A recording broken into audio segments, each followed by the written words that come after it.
Hola, ¿qué tal? Bienvenidos a otra sesión más de la Escuela de Desarrollo Cristiano de la Iglesia Bíblica Torrefuerte. Damos muchas gracias a Dios porque nos acompaña en este curso que es el Evangelio de Lucas, la primera parte, ¿no? Estas 12 sesiones que estaremos estudiando acerca del Evangelio de Lucas. Después tendremos otras 12 sesiones con la segunda parte del Evangelio. Y estamos llegando ya prácticamente a la mitad de la mitad, ¿no? A la mitad de esta primera parte en nuestra sesión 6. Para lo cual le pido por favor que me acompañe en oración. Vamos a poner este tiempo en manos de Dios. Y entonces procederemos a hacer el desarrollo de nuestro estudio. Vamos a orar. Bendito Dios, cuántas gracias te damos porque eres bueno. Gracias por tu palabra. Gracias por el Evangelio. Gracias por las buenas nuevas. Gracias porque tú nos guías en todo. Señor, abre nuestro entendimiento, nuestras mentes, nuestro corazón para recibir lo que tú tienes para nosotros, Padre, y guíanos de tal manera que todo esto que vamos a aprender impacte en nuestra vida, en nuestro corazón, para que seamos de impacto para otros y podamos glorificar tu nombre. Ponemos todo esto en tus manos, mi Señor, en el nombre de Cristo Jesús. Amén. Muy bien, pues como le decía, gracias a Dios estamos ya en lo que es nuestra sexta sesión de este estudio del Evangelio de Lucas en la primera parte, basándonos en este libro llamado Verdadero Hombre, Verdadero Dios, de Alberto Platt, ¿no? Un libro, lo hemos dicho mucho, pequeñito, delgadito, pero muy enriquecedor. Ya usted lo habrá notado en estas sesiones que hemos ido estudiando, donde, bueno, pues el autor nos presenta ahora lo que sería la genealogía, que es prácticamente la segunda parte del capítulo 3 del Evangelio de Lucas, y estudiaremos también la tentación de Jesús en el desierto, que es prácticamente el inicio del capítulo 4. Apenas estamos en el capítulo 4 de Lucas, que es un evangelio, es un evangelio maravilloso, de mis favoritas, con sus 24 capítulos. No menosprecio los otros, obviamente, ¿no? Pero a mí en lo personal me gusta mucho Lucas, no solamente por su estilo de escritura, es muy académico, es un investigador, es un historiador, sino por toda la enseñanza de Jesús, este Jesús pedagogo. Lucas es quien más registra enseñanza, sobre todo a través de parábolas. Entonces es una delicia la lectura del Evangelio de Lucas. Y hoy entonces hablaremos lo que es esta sexta sesión, donde el autor lo ha propuesto tal cual, ¿no? Genealogía y tentación del Hijo del Hombre. Entonces entremos de lleno en materia. Y bueno, Lucas, perdón, ahí en el capítulo 4, abre este capítulo diciendo: Jesús, lleno del Espíritu Santo, volvió del Jordán y fue llevado por el Espíritu al desierto. Entonces, ya Lucas nos está presentando prácticamente los últimos detalles previos al ministerio. Recordará que la sesión pasada hablamos acerca del bautismo de Jesús, y el autor aquí precisamente en la sesión 5, en el capítulo 5 de su libro, él puso por nombre al capítulo Vida preministerial del Hijo del Hombre. Es decir, son las acciones que Jesús hizo antes de comenzar su ministerio. Y decíamos, las dos acciones importantes que Jesús va a realizar antes de empezar su ministerio es el bautismo en el Jordán y la tentación en el desierto, ¿no? Entonces prácticamente estamos llegando al preámbulo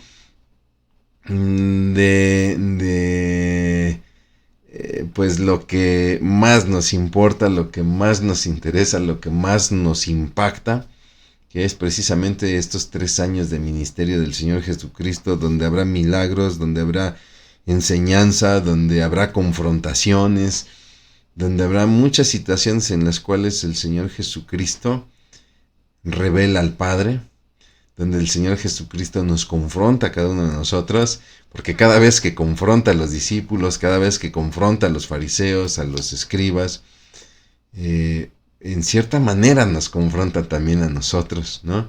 Y es entonces que de la pluma de Lucas ¿no? Pues nosotros vamos a comenzar un viaje, digamos que el avión ya está tomando pista, ya están los motores encendidos, ya nos habló del bautismo de Jesús, hoy hablaremos de la tentación en el desierto y el avión está ya a punto de despegar para realizar este viaje en todo lo que será el ministerio de Jesús por la Galilea, por la Judea, por Samaria, donde va a ser un viaje arduo, es cierto, pero de mucha bendición. La verdad es que es de mucha bendición siempre el leer los evangelios hasta que lleguemos a la obra cumbre de nuestro Señor Jesucristo, que es su sacrificio en la cruz.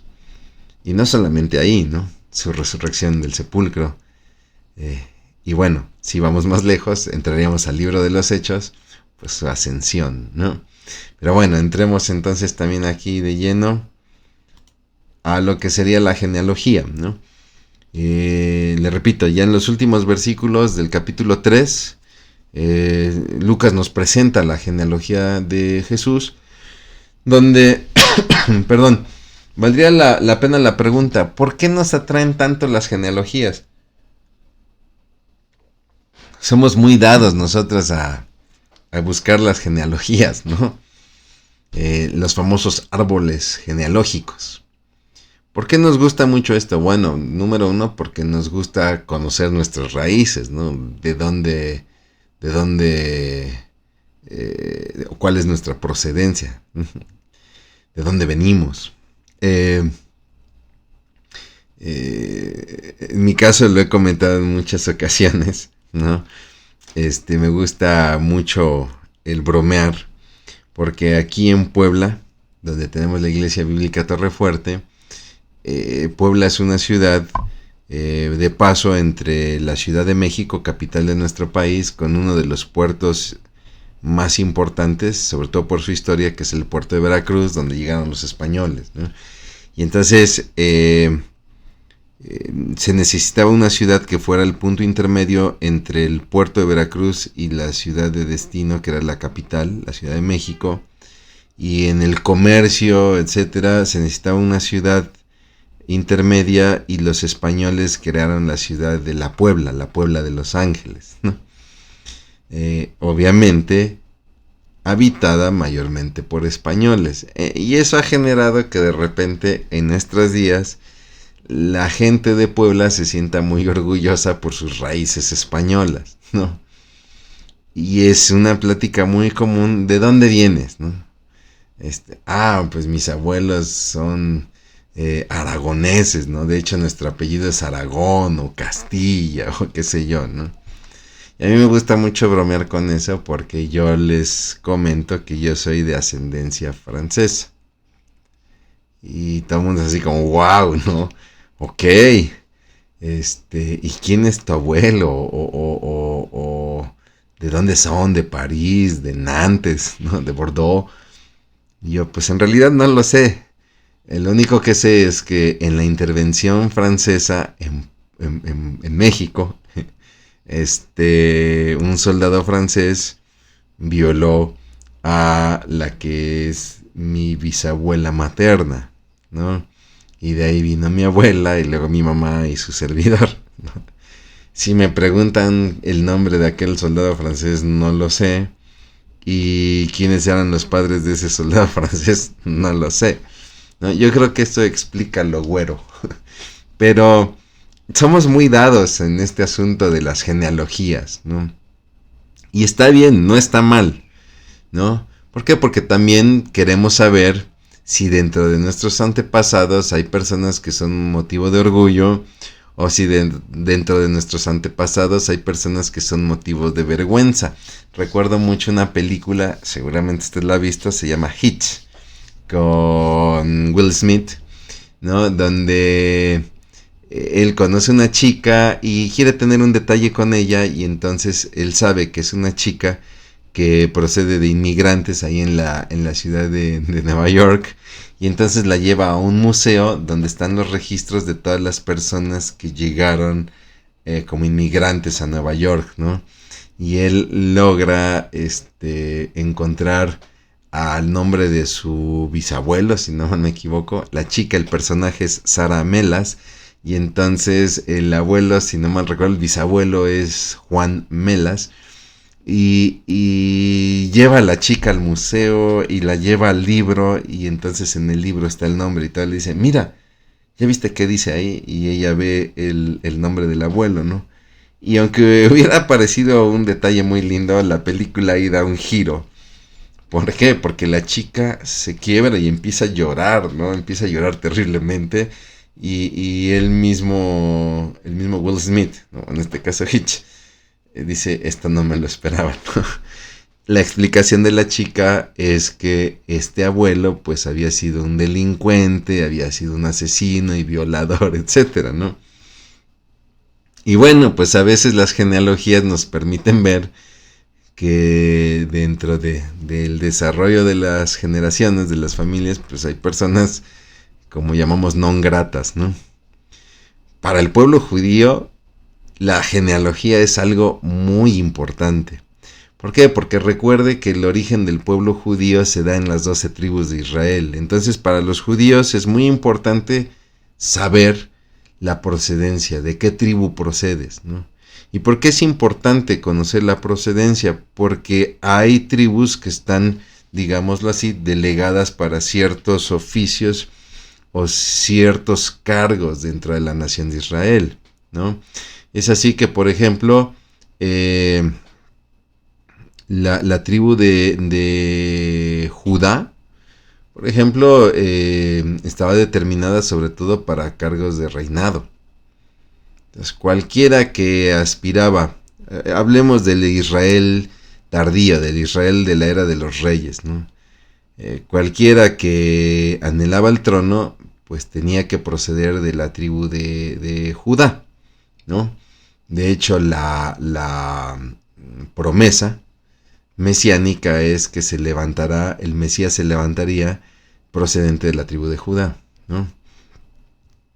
Y bueno, si alguien quería o anhelaba un cargo religioso como sacerdote o sumo sacerdote, pues el sacerdocio solamente estaba destinado a la tribu de Leví, a los levitas. Pero también determinaba un estatus social, ¿no? Donde aquí participaban las 12 tribus, pero no era lo mismo pertenecer, por ejemplo, a la tribu de Simeón o de Rubén, ¿no? Primogénito, que pertenecer a la tribu de Manasés, por ejemplo, uno de los hijos de José, ¿no? Por ejemplo, proceder de la tribu de Dan, que se encontraba al norte de la región, que pertenecer, por ejemplo, a la tribu de Gad, parte de la tribu de Gad que estaba del otro lado del Jordán. Y entonces estas ubicaciones geográficas tenían mucha importancia para los judíos, ¿no? Ah, tú eres del norte.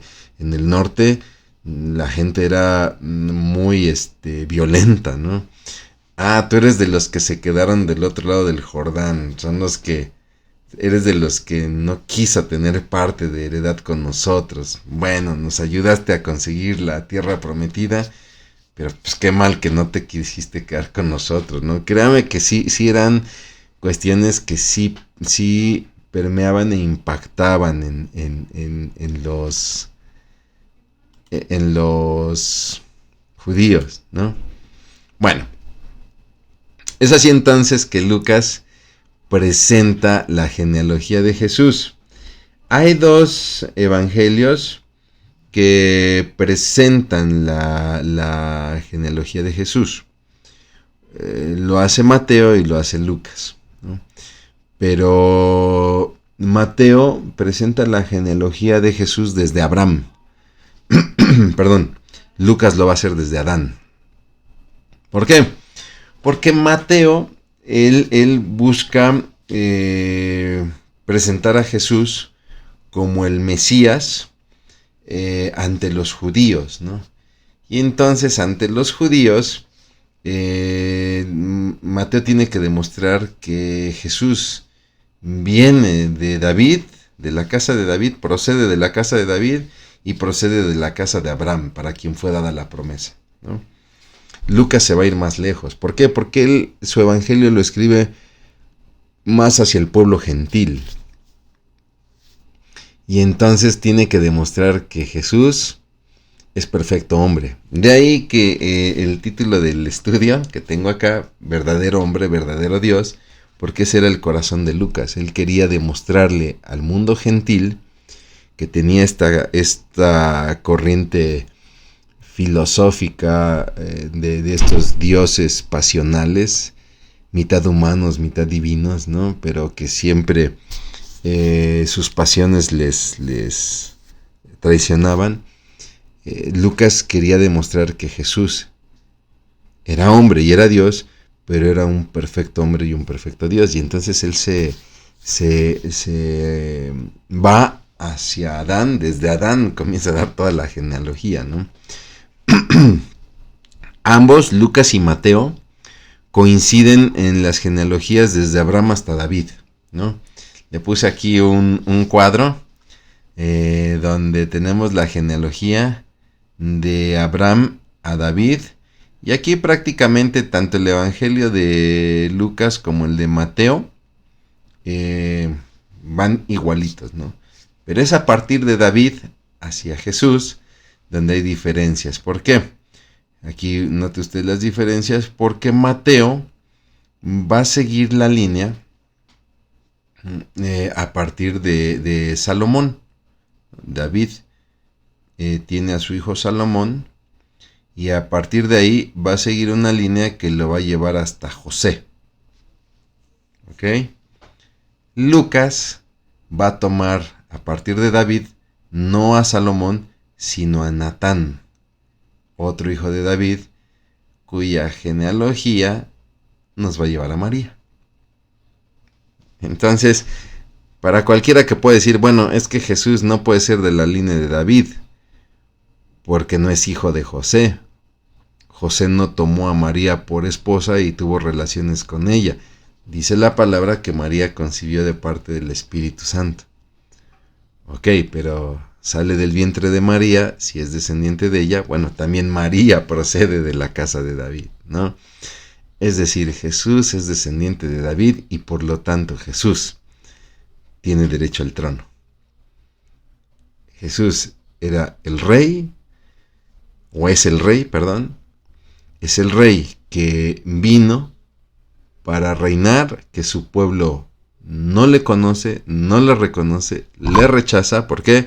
Porque no vino como el pueblo esperaba y no vino a hacer lo que el pueblo esperaba y entonces es rechazado. Y es así que Jesús da su vida por nosotros, sube al cielo, a la diestra de la gloria del Padre, y vendrá nuevamente para manifestar ahora sí su reinado, ¿no? Pero desde un inicio Jesús ha tenido derecho al trono.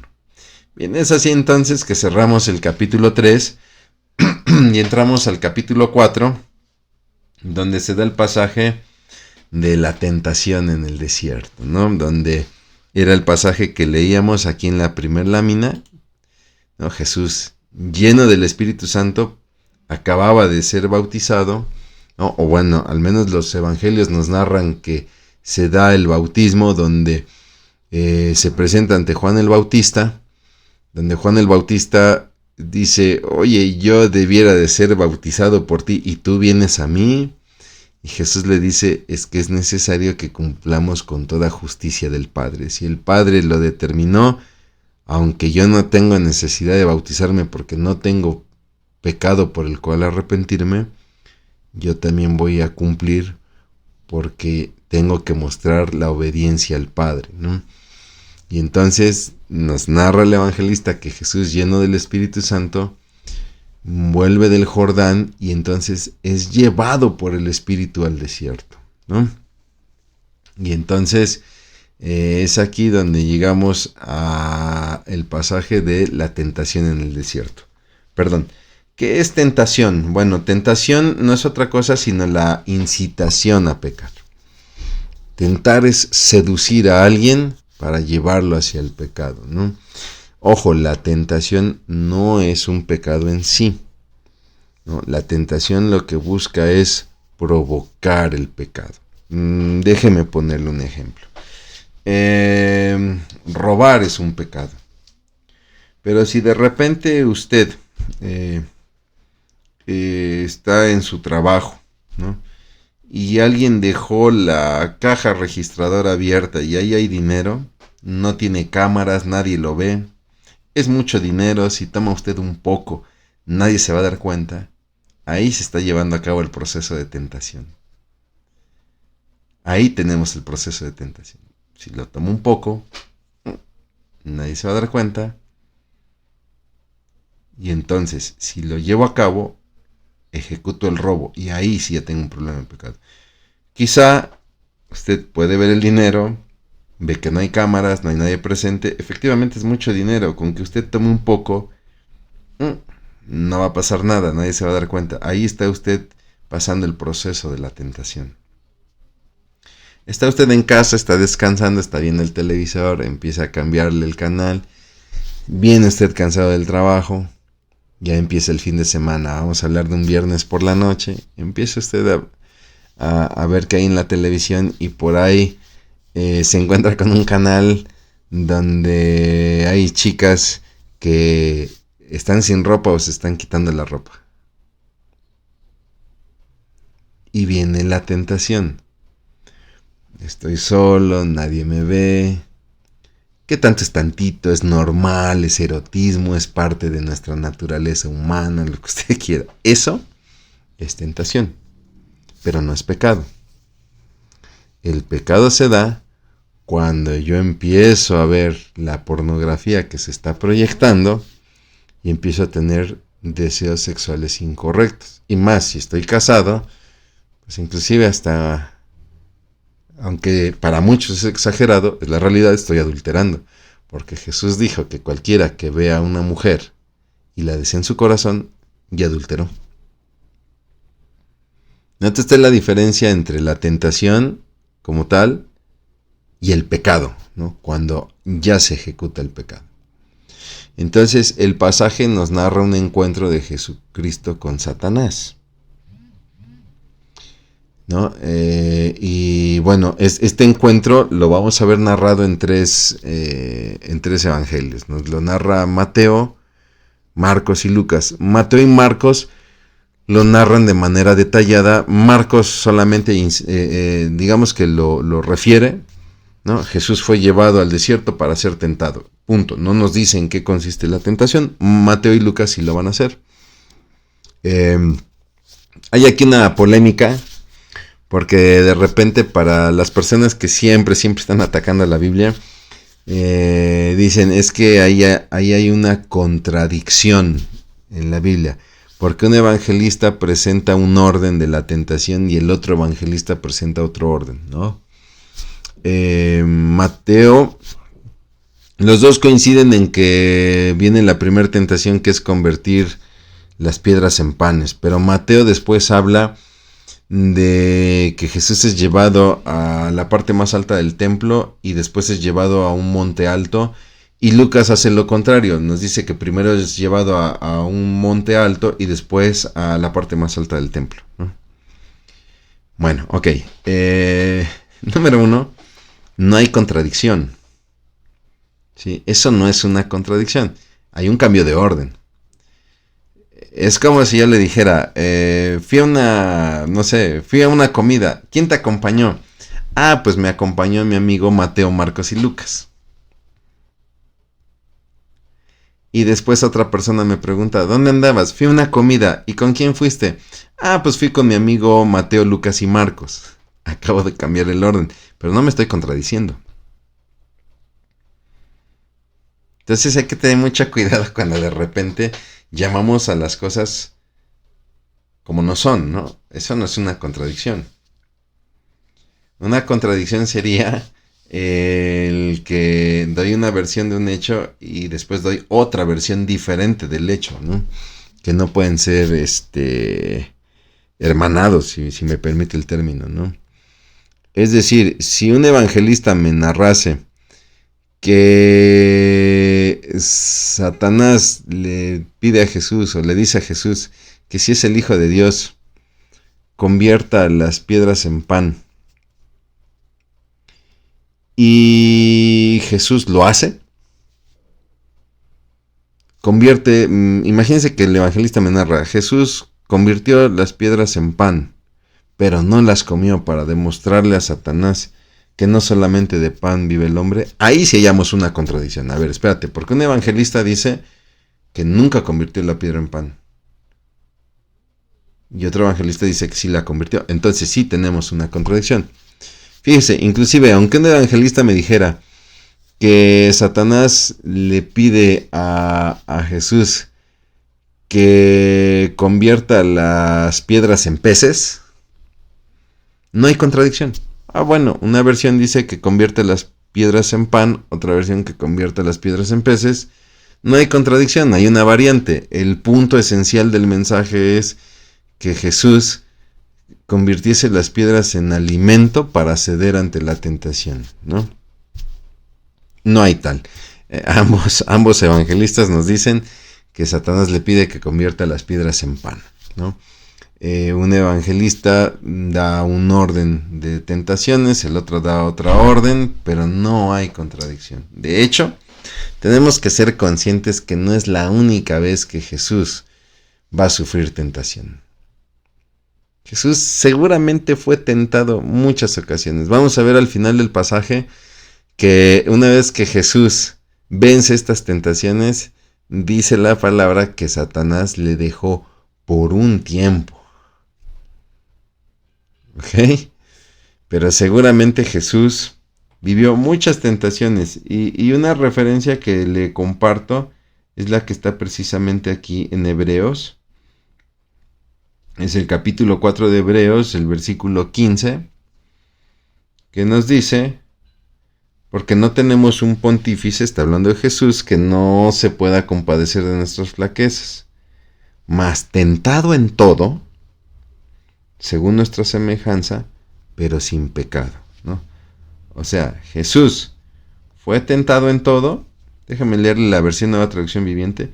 Nuestro sumo sacerdote comprende nuestras debilidades porque enfrentó todas y cada una de las pruebas que enfrentamos nosotros. Sin embargo, él nunca pecó. Piense usted en una tentación. Piense usted en una tentación. Lo que la Biblia nos dice es que seguramente Jesús también pasó esa tentación. Perdón, tengo a mi perrito aquí abajo y creo que no lo dejo dormir. Piense usted en una tentación. Y es que para hombre es muy difícil vivir porque las mujeres son una tentación. ¿Usted cree que Jesús no pasó por esa tentación? Él también fue un muchacho. Pero la enorme diferencia es que Jesús siempre venció toda tentación. Y no lo hizo como para presumirnos su superioridad. Lo hizo para que nosotros tengamos la certeza de que Él nos entiende. Él nos entiende. Sufrió las mismas tentaciones y de esta manera nos entiende. Pero nunca cedió ante el pecado. Porque si Él hubiese cedido ante el pecado, pues todas nuestras esperanzas se vienen abajo porque ¿quién pagará por nosotros si ya ni Jesús es perfecto? Pero lo que dice la palabra es que aunque fue tentado en todo, nunca pecó. Y es gracias a que Él nunca pecó que su sacrificio tiene un valor para con nosotros. Hallamos vida eterna en aquel que es perfecto. Hubo tentaciones durante toda su vida, en muchas circunstancias, no registradas en la Biblia. Recuerdo esta película de La Pasión de Cristo. Se me hizo interesante, no lo dice la Biblia, no lo podemos dar por un hecho. Sería interesante ver el escritor o el productor de la película, de dónde se basaría, pero precisamente en la oración en el huerto del Getsemaní, ahí se acerca Satanás nuevamente para tentarlo, ¿no? No pases por esto, no vale la pena. No sabemos si en realidad fue así, pero no me suena raro, ¿me explico? No quiero decir, por favor, no se entienda que estamos aceptando que eso pasó. No lo dice. Pero no me extrañaría que Satanás constantemente se haya acercado para tentarle. Mira a todos estos que vienen a apresarte. Usa tu poder. Demuéstrales quién manda, ¿no? Mira al sumo sacerdote cómo se atreve a darte una bofetada. Da la palabra y ahorita le cae fuego del cielo y se verá quién es realmente el sumo sacerdote. ¿Usted cree que el Señor Jesús no le vino eso a la mente? Sin embargo, él tenía muy clara la voluntad del Padre. Lo vamos a ver ahorita a detalle en las tentaciones, ¿no? Él no cae en la tentación, o sea, no cede a la tentación. Sí pasa por la tentación, pero no cede ante la tentación, lo que demuestra su perfecta humanidad. Vea usted el contraste, le puse aquí en pantalla el contraste, ¿no? Tenemos a Adán, quien vivía en el jardín del Edén y vivía con todas las comodidades, todas sus necesidades estaban totalmente cubiertas. Es decir, Adán lo tenía todo. Vivía como rey, vivía teniendo dominio sobre todo. Simplemente cedió ante la tentación de la serpiente y ante la insistencia de la mujer.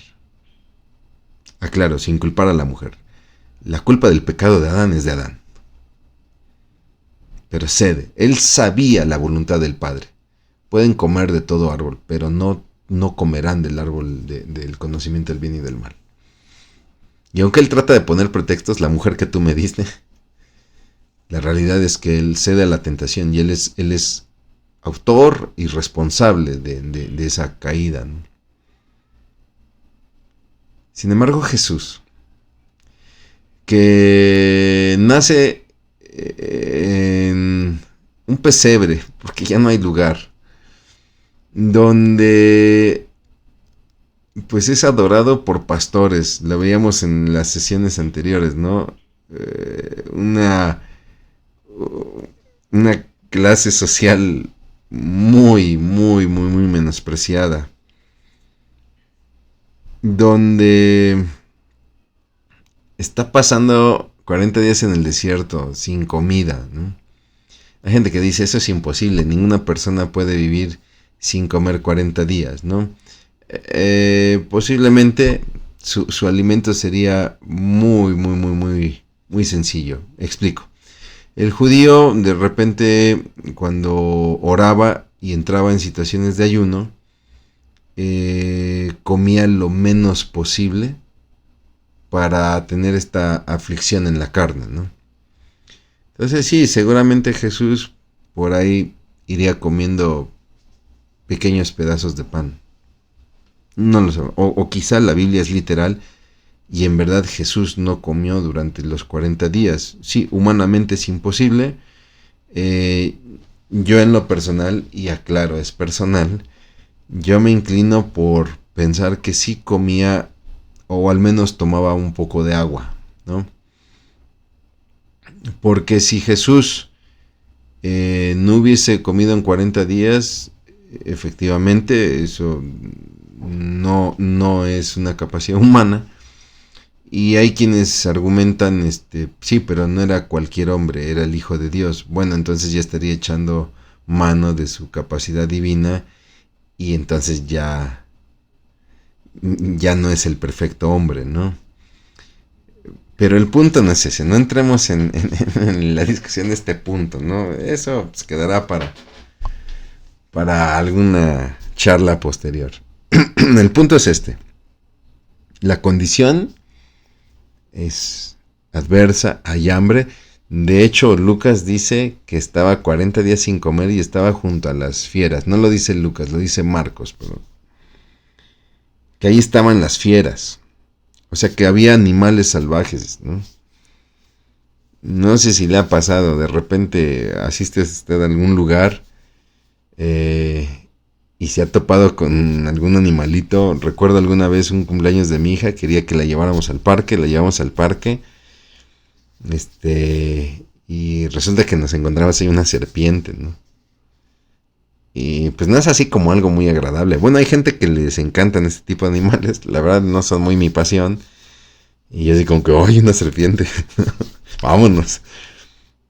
Pero en el desierto, pues hablamos de serpientes venenosas, de escorpiones, etcétera.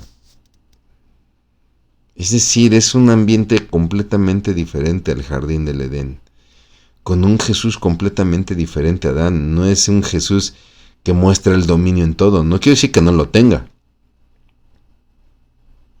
pero no buscaba demostrarlo. De hecho, esa va a ser una de las tentaciones de Satanás. Y aún así, nuestro Señor Jesucristo triunfa. Y lo va a hacer precisamente empleando la palabra de Dios. Vamos a ver cada uno de estos casos. Empezamos con el primero, que son las piedras en pan. Jesús tiene hambre, ya tiene 40 días en el desierto. Ya está cansado, tiene hambre. Y entonces Satanás va a atacar este punto. Ahí viene la primera tentación. Donde pareciera que, como toda tentación, ¿no?, hay una sugerencia inocente. Pobre de ti, debes de estar cansado y hambriento. Come algo, mira. Si eres hijo de Dios, pues convierte cualquiera de estas rocas en pan. No sufras, ¿no? Pero ojo, porque la tentación lleva un reto. ¿Cómo que si eres hijo de Dios? Entonces no te interesa mi hambre. Te interesa cuestionar lo que Dios ha establecido. Soy hijo de Dios, Jesucristo, obviamente. Jesucristo diciendo, soy hijo de Dios porque así lo ha determinado el Padre, porque eso es lo que soy, ¿no? Un poquito recuerda si hacemos memoria en el huerto, ¿no? Con que Dios ha dicho. Ese con que Dios ha dicho, la serpiente hablándole a la mujer, con que Dios ha dicho que si comen del árbol morirán, de todo árbol morirán. Y Eva dice, no ha dicho que de todo árbol, sino del árbol del conocimiento del bien y del mal. Él ha dicho que podemos comer de todo árbol, pero del árbol del conocimiento del bien y del mal, inclusive ni mirarlo. Bueno, Dios nunca dijo que no podían mirarlo, ¿no? Pero había establecido que no comían de ese fruto. Por ahí hay quienes hablan de que a lo mejor fue Adán el que le dio esa instrucción a Eva, ¿no? Adán, para ser más preciso, no solamente le dijo que no tomara el fruto, sino que ni siquiera lo viera, ¿no? Meras especulaciones. Pero regresemos a la pregunta. ¿Con qué Dios ha dicho? Ese con qué Dios es una pregunta que en la pregunta ya lleva la duda de lo que sucede, ¿no? Es decir, la serpiente dudando de lo que Dios ha dicho y sobre todo sembrando la duda en Eva. Y lo vemos nuevamente aquí. Si eres el Hijo de Dios, donde a Satanás es el primero que no está convencido de ello. Y entonces, más allá de importarle la satisfacción de la necesidad humana, lo que busca es romper la relación entre Jesús y el Padre. El Padre tiene un plan, pero mira, hay atajos. Sin embargo, Cristo no busca satisfacer su bienestar físico. Y ojo, porque ahí está una de las áreas principales donde somos tentados, en nuestro bienestar físico. Mira, no importa, tú come grasa, azúcar, picante, ay, de algo hemos de morir. No, porque también somos mayordomos de nuestro cuerpo. Y es cierto, mi hermano, mi hermana, todos vamos a morir, pero hay formas de morir.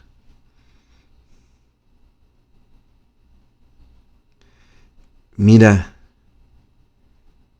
tu esposa ya está grande y tú mereces, pues, alguien más joven. Es por tu bienestar.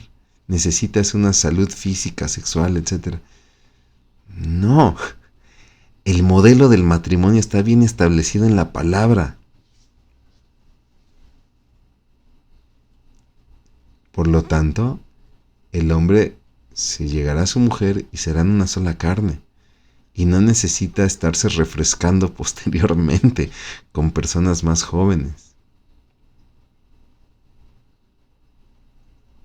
Dios tiene determinados sus planes para con nosotros en muchas áreas y no necesitamos buscar atajos o alternativas bajo el pretexto de nuestro bienestar físico. Sí tenemos que tener un cuidado, sí tenemos que buscar el bienestar físico en razón de la mayordomía que se nos ha encargado por parte de Dios. Pero no vamos a satisfacer ese bienestar físico simplemente por querernos sentir bien o cómodos. Entonces Jesús lo entiende. No era el momento de una alimentación milagrosa como lo hiciera posteriormente con los panes y los peces. Cuando Jesús hace este milagro de la alimentación a más de 5,000 gentes, lo va a hacer en 2 ocasiones. En una va a alimentar a más de 4,000, en otra más de 5,000. El propósito es demostrarle a toda esa gente la bondad de Dios. No demostrarle a la gente que era el Hijo de Dios, y mucho menos a Satanás. Cristo no duda de su identidad, Él es el Hijo de Dios.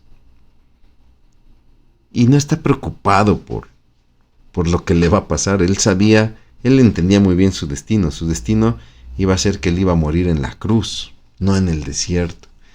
Y entonces Jesús responde con una cita de Deuteronomio 8:3. No solamente de pan vivirá el hombre, sino de toda palabra que procede de Dios. Este pasaje es una lección que Moisés da a Israel. Han recibido el maná. Después de tanto estarse quejando, han recibido el maná y Moisés se los recuerda. Ustedes pecaron contra Dios. Y sin embargo Dios les alimentó, les envió maná del cielo, para que aprendan que no solamente de pan vive el hombre, sino de todo lo que procede de Dios, de toda palabra que procede de la boca de Dios. Y es así como Jesús responde a Satanás, ¿no? Vámonos a la segunda tentación. De acuerdo al orden de Lucas, pues es la de los reinos de la tierra, ¿no? Donde Satanás da una muestra de su poder porque dice que lleva a Jesús a un monte alto. No sé cómo, si usted me pregunta, no sé si fue teletransportación o a través de una puerta dimensional, no lo sé, ¿no? Pero toma a Jesús y lo lleva a un monte alto y dice que le muestra los reinos de la tierra. Y uno pensaría que es como pararse ahí en las faldas del Popocatépetl o de la Malinche y ver la ciudad de Puebla, la ciudad de Tlaxcala, la ciudad de México, qué sé yo. La pregunta es ¿qué vio? ¿No? ¿Qué vio? Quizá los reinos de la tierra fue una visión de todas las naciones de ese entonces y las que vendrían después. Mira, no solamente te voy a dar a Babilonia, a la Palestina que está aquí ahora, ¿no? Vendrá después un reino llamado Grecia y Roma, y vendrán las naciones, Europa, América, y todo eso yo te lo daré a ti, porque dice la palabra, a mí me han sido dados y yo los puedo dar a quien quiera.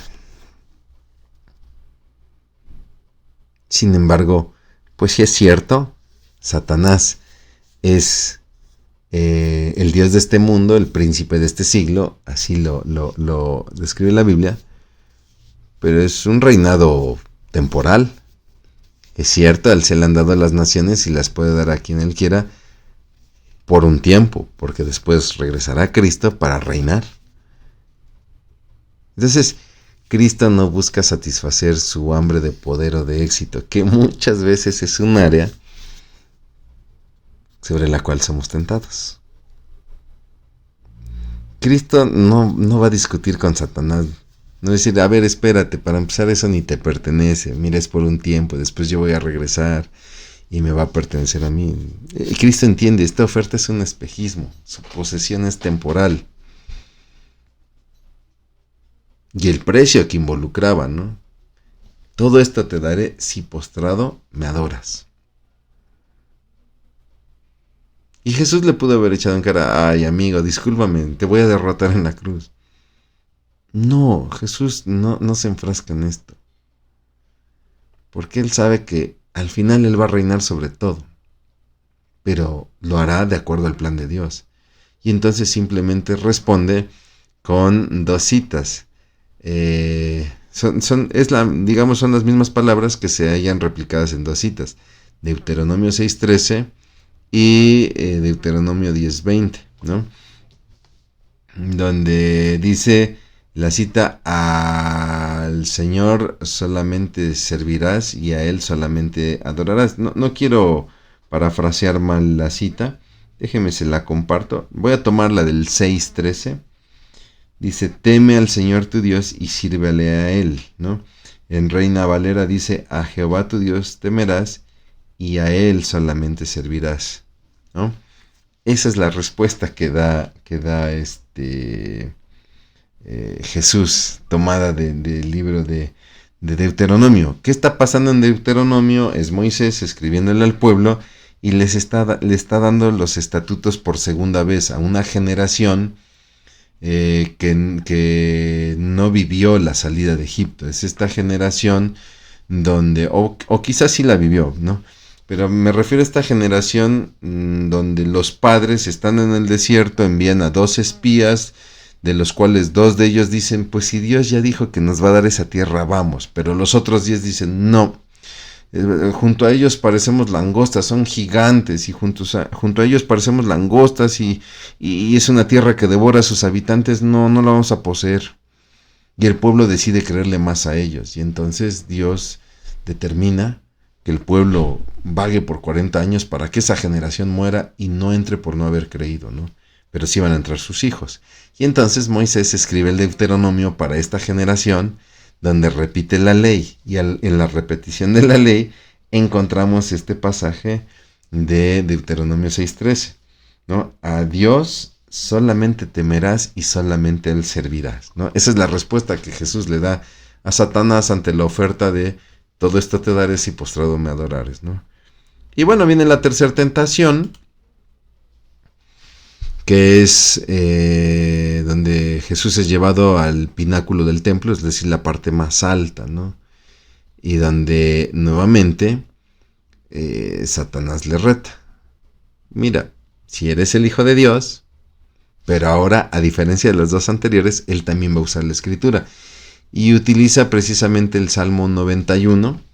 El Salmo 91, para ser más específico, utiliza los versículos 11 y 12, ¿no? ¿Cuál es el contexto del Salmo 91? Siempre es importante revisar los contextos, ¿no? Es un salmo donde empieza con las palabras: cantad a Jehová, canción nueva, cantad a Jehová toda la tierra, ¿no? Es recurrente esto de cantar a Jehová, y da el motivo. ¿Por qué? Porque grande es su misericordia, ¿no? Pero vámonos al 11 y 12. Perdón, discúlpenme, estoy en otro salmo, es el 91, yo me fui al 96. Disculpe, error de dedo. Sí, es acá. Y no, el Salmo 91 es el que habita al abrigo del Altísimo. Disculpe el error, ¿no? El que habita al abrigo del Altísimo, ¿no? Salmo muy conocido: morará bajo la sombra del Omnipotente. Es un salmo donde se le llama salmo de fortaleza, ¿no? Es un salmo que da fortaleza y esperanza, sobre todo cuando se está pasando por una situación difícil, ¿no? Diré yo a Jehová: esperanza mía, castillo mío, mi Dios, en él confiaré. Él te librará del lazo del cazador, de la peste destruidora, con sus plumas te cubrirá.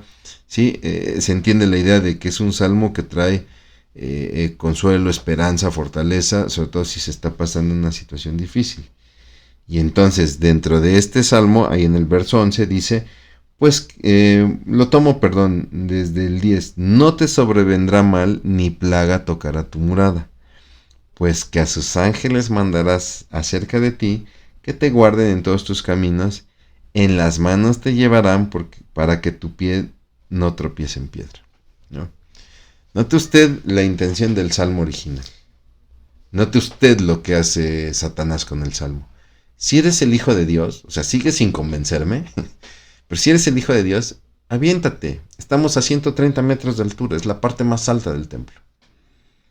Pasaba abajo este río de Cedrón, ¿no? Aviéntate. Si eres el Hijo de Dios, no te tendría por qué pasar nada, porque en la palabra establece que a sus ángeles mandará cerca de ti para que te guarden y en sus manos te levantarán para que tu pie no tropiece en piedra. Y entonces vemos cómo descontextualiza el Salmo. Sin embargo, bueno, Cristo no se engancha porque Él no va a buscar la aceptación a través de la demostración. Yo no tengo que demostrar nada para ser lo que soy, el Hijo de Dios.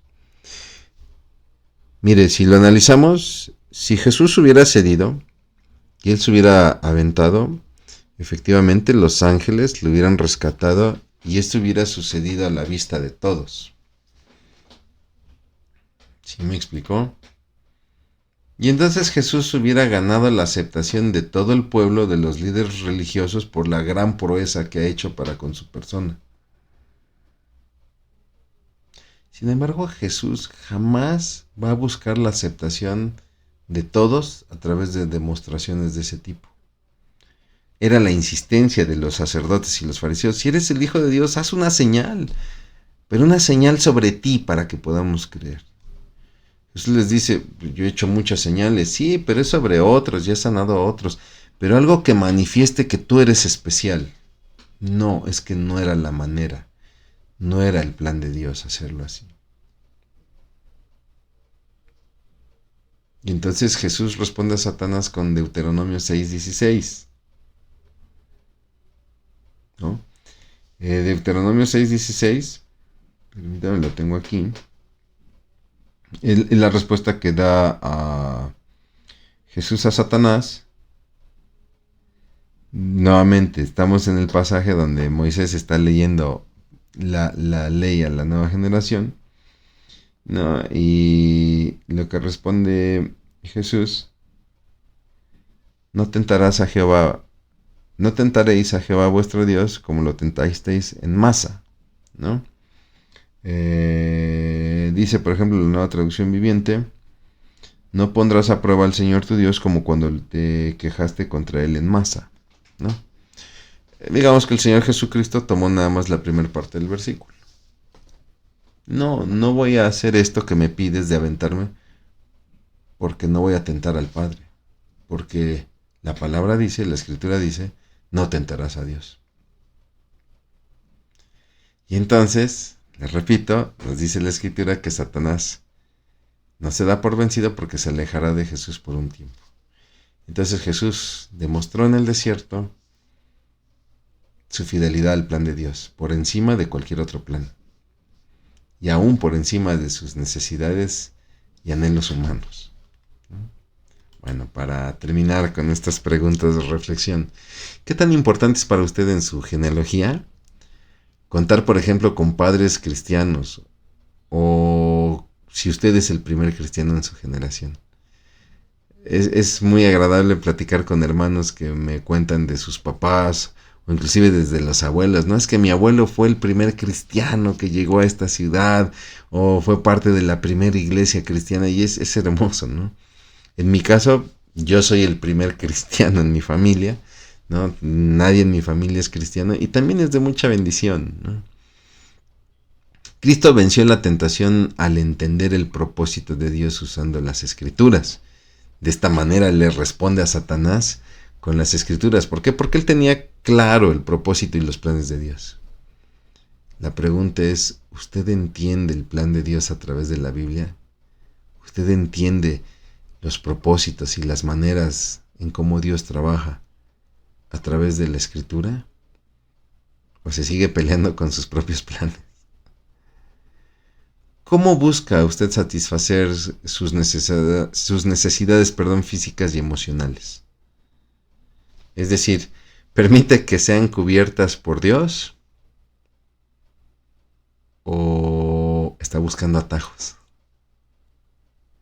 Mi hermano, mi hermana, yo le agradezco muchísimo que me haya acompañado en esta sesión, ya la sexta sesión. Estamos a mitad de nuestro curso del libro de Lucas en su primer parte. Yo le pido encarecidamente que siga leyendo el Evangelio, que lo enriquezca con la lectura de los otros evangelios, ¿no? Y nos veremos próximamente para lo que será nuestra séptima sesión.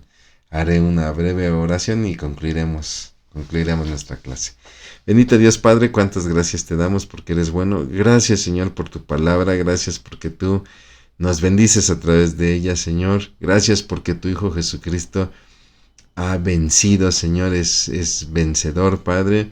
Él ha entregado su vida por nosotros y nosotros hoy gozamos de salvación y vida eterna porque Él, Padre, venció, Señor. Nunca cedió ante la tentación. Padre, y te pedimos que en base a esto nos ayudes a nosotros, como nos enseñó tu Hijo Jesús en la oración, que no caigamos en las tentaciones, Padre, Señor, sino que venzamos, Padre, en tu nombre. Te damos muchas gracias por todo esto en el nombre precioso de Cristo Jesús. Amén. Mi hermano, Dios le bendiga mucho.